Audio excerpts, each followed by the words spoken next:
Bismillahirrahmanirrahim. Alhamdulillahirabbil alamin. Hamdan katsiran thayyiban mubarakan fi kama yuhibbu rabbuna wa yarda. Asyhadu an la ilaha illallah wahdahu la syarika lah wa asyhadu anna Muhammadan abduhu wa rasuluh sallallahu alaihi wa ala alihi wa ashabihi ajmain, amma ba'du. Melanjutkan membaca Kitabul Ilmi Syekh Muhammad bin Shalih Al-Utsaimin rahimahullahu ta'ala. Kita masuk ke bab yang kedua,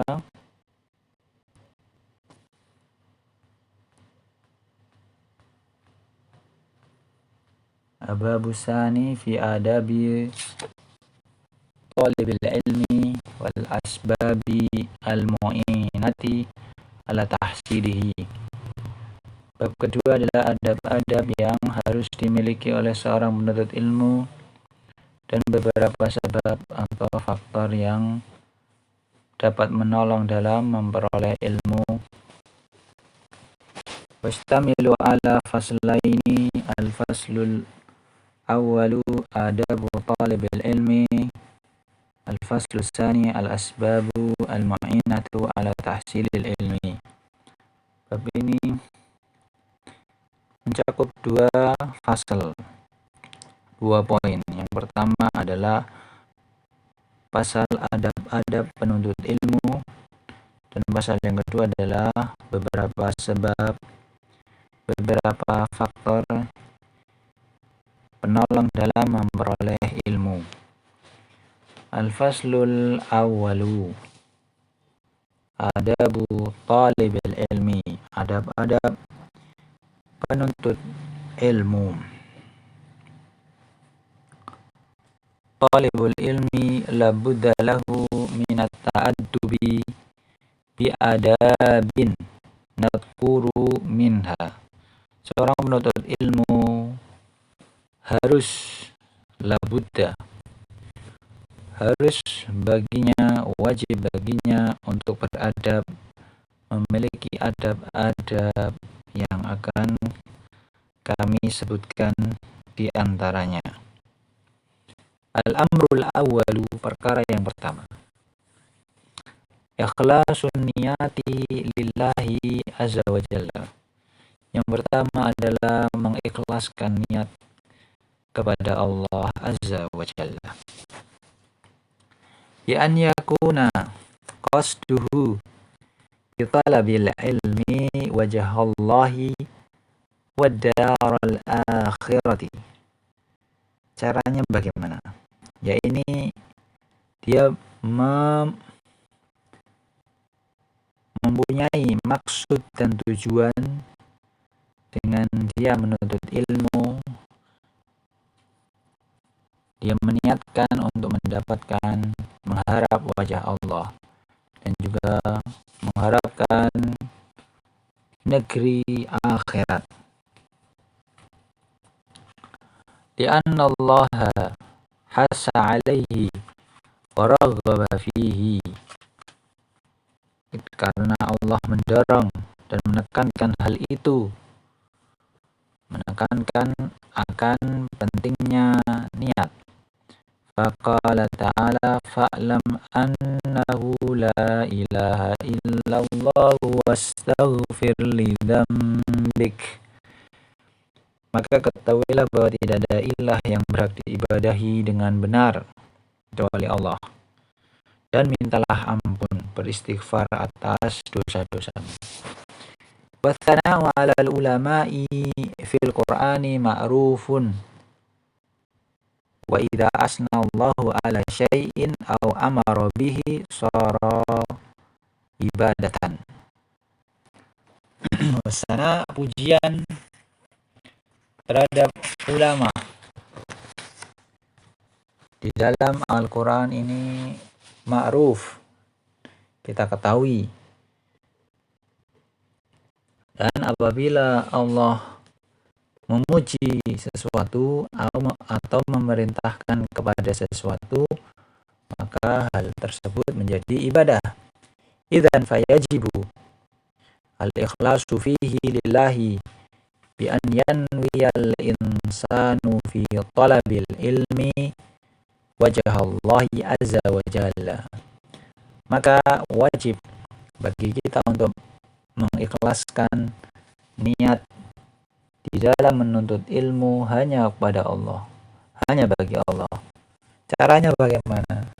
Bi an yanwiya, dengan meniatkan, ya. Seseorang itu meniatkan amalan menuntut ilmunya, meniatkan untuk mengharap wajah Allah azza wa jalla. Wa idza nawal insanu bi talabil ilmi syar'i an yanala syahadatan liyatawassala biha ila martabatin aw rutbatin faqad qala Rasulullah sallallahu alaihi wasallam man ta'allama ilman yabtaghi bihi wajha Allah azza wa jalla la yata'allamuhu illa liyusiba bihi aradan minad dunya lam yajid arafal jannati yaumal qiyamati yakni rihuha wa hadha wa'idun syadidun.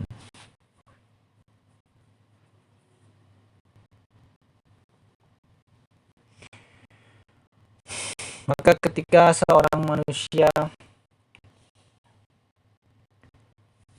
berniat mencari ilmu syar'i untuk memperoleh ijazah, memperoleh pengakuan, yang dengan ijazah tersebut dia mendapatkan kedudukan atau penghasilan. Hal ini telah disabdakan oleh Rasulullah SAW. Barang siapa mencari ilmu, belajar ilmu, ditujukan untuk mengharap wajah Allah, lalu dia tidak mempelajarinya kecuali dia ingin mendapat secuil dari keuntungan dunia, maka dia tidak akan memperoleh arfal jannah, ya, maksudnya adalah bau, aroma surga. Maka ini adalah wa'idun syadidun, ancaman yang sangat keras. Lakin law qala talibul ilmi ana uridu an anala asyhadata la min ajli haddin min ad-dunya walakin anna an-nidama asbaha miqyasal alimi fiha syahadatuhu fanaqulu idza kanat niyatul insani naila syahadati min ajlin naf'il khalqi ta'liman aw idaratan aw nahwaha fahadihi niyatun salimatun la tadurruhu syai'an li'annaha niyatun haqqun, ya. Lakin tetapi jika seorang penuntut ilmu berkata, saya ingin memperoleh ijazah, pengakuan, bukan karena kepentingan dunia, akan tapi karena memang sistem yang berlaku ini menjadikan mikyas, timbangan seorang alim, yakni memperoleh dengan ijazahnya. Maka kita katakan jika niat seseorang mulai ijazah agar dapat memberikan manfaat kepada makhluk orang lain dengan taklim, mengajar, atau idarah, sebagai pejabat atau semisalnya, maka ini adalah niat yang selamat, yang tidak memudaratkan suatu apapun, karena ini niat yang benar. Wa inna ma dzakarna al-ikhlasa fi awwali adabi talibil ilmi li'anna al-ikhlasa asasun fa'ala talibil ilmi an yanwiya bi talabil ilmi imtisala amrillahi azza wa jalla li'anna Allah azza wa jalla amara bil ilmi faqala ta'ala fa'lam annahu la ilaha illallah wastaghfir li dhanbik. Fa'amara bil ilmi fa idza ta'allamta fa innaka mumtasilun li amrillahi azza wa jalla. Wa inama, sungguh kami di antara sebab kami menyebutkan adab menuntut ilmu itu adalah ikhlas, ya, sebagai adab yang pertama bagi seorang penuntut ilmu, karena ikhlas merupakan fondasi. Maka wajib bagi seorang penuntut ilmu untuk meniatkan ketika dia menuntut ilmu untuk melaksanakan perintah Allah Azza wa Jalla. Karena Allah Azza wa Jalla memerintahkan untuk untuk berilmu. Qala ta'ala, Allah berfirman, maka ilmuilah bahwa tidak ada ilah yang berhak diibadahi dengan benar kecuali Allah, dan beristighfarlah atas dosa-dosamu. Maka di ayat ini Allah memerintahkan untuk berilmu, untuk memiliki ilmu. Fa'lam. Maka apabila engkau mempelajari ilmu, maka berarti telah melaksanakan perintah Allah Azza wa Jalla. Inilah adab yang pertama.